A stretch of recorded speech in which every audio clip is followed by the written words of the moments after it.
I am with David Verble. He is a former manager at Toyota and now a member of the faculty at the Lean Enterprise Institute. David, you just finished a workshop on coaching skills for lean implementation leaders, and you noted that two critical behaviors for creating and sustaining a problem-solving culture are humble inquiry and helpful coaching. Both are based on the manager's ability to ask questions. Can you give an example? I can give you a contrast. I can say, Chet, so you want to know more about using questioning and coaching. That is a question that elicits a yes or no answer. Or I could say, Chet, tell me about what you're interested in about coaching and how managers use coaching. That gives me much more information about what you're thinking, and it makes you think about what you're thinking also. You mentioned humble inquiry. That is a concept that is not, I don't think it's natural for most managers. Managers, in most cases, got to be where they are by being good problem solvers, by having the answers and making quick decisions. And that's fine if the manager is going to take responsibility for everything, for all of the thinking. If you're trying to create an environment in which the people who do the work think about what's the problem and why is it a problem and what can be done about it, then the manager has to move to a stance in which he or she assumes this person I'm talking to who does the work knows more about the problem situation that they're dealing with immediately than I do. So I need to approach them with a certain degree of humility. I need to respect their knowledge and I need to ask them about it. I need to ask them questions that elicit what they're thinking and what they know, rather than trying to get them to confirm my ideas of what's going on. And the yes or no question, it's basically set up to see if you agree with what I'm saying. The open question is set up to draw out of you whatever you're thinking and whatever you know. Helpful coaching is basically using humble inquiry as a practice to support somebody moving through the basic lean problem solving process. It's starting with the famous question, so what exactly is the problem you're trying to solve?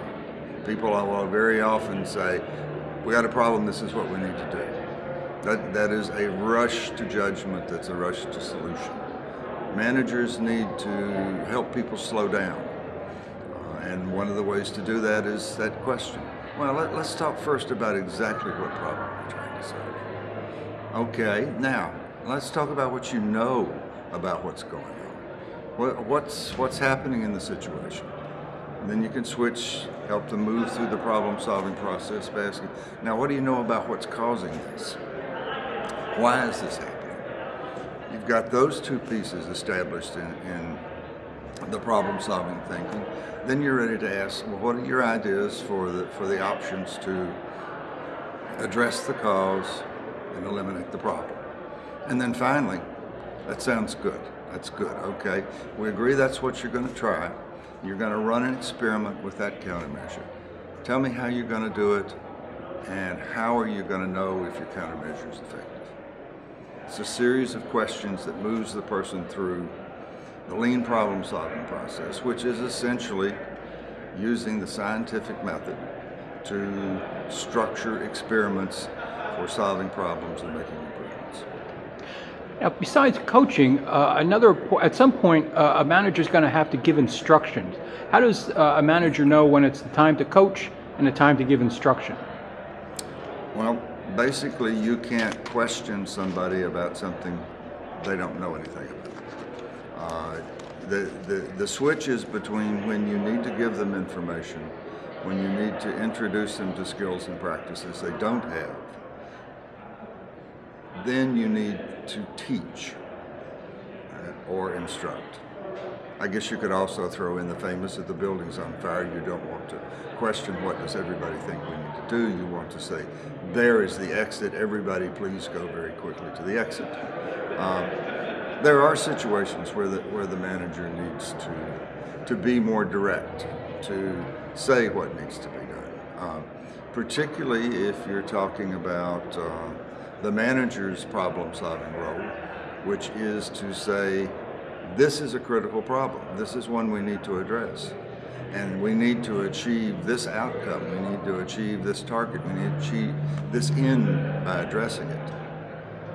Then if you don't want to have to do the rest of the thinking yourself as a manager, you say, now it's up to you to figure out what's going on and work your way through to the means to achieve that goal, or the means to address that problem, or to reach that target. So manager has a role. We're not talking about, in coaching, we're not talking about managers shifting to being totally and completely a facilitator. Manager has a responsibility to define direction, to point the need to improve and change, to set the priorities, and to deploy responsibility. All of that takes a certain amount of direction, a certain amount of initiating and pointing out by the manager. Manager also has a responsibility to teach. Once somebody knows how to do something, however, the only way they're going to learn to actually do is to try doing and to think about doing. And at that point, the manager has to shift from teaching and telling to coaching, because the role then is to get the person to look at what they're doing, think about how it's working, think about why they're doing what they're doing, and then reflect on what happened when they tried. And finally, David, what does capability development mean to you? It means, as far as I'm concerned, it's everything that Lean is about.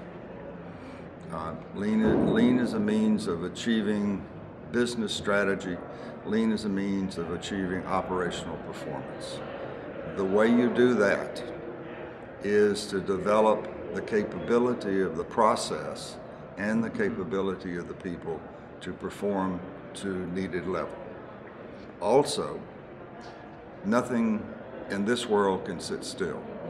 So you can't achieve a level of performance capability and just sit there. You have to continue to not only solve problems and maintain a stable level of performance, you also have to continue to improve your ability to perform, because the pressures on you, the demands on the system, the business, the operation, the organization are going to be constantly increasing. So you can't sit still. The way you survive, in my opinion, as a business or an organization, is to be continually improving on your capability to perform to meet the needs of your customer, your client, and the organization.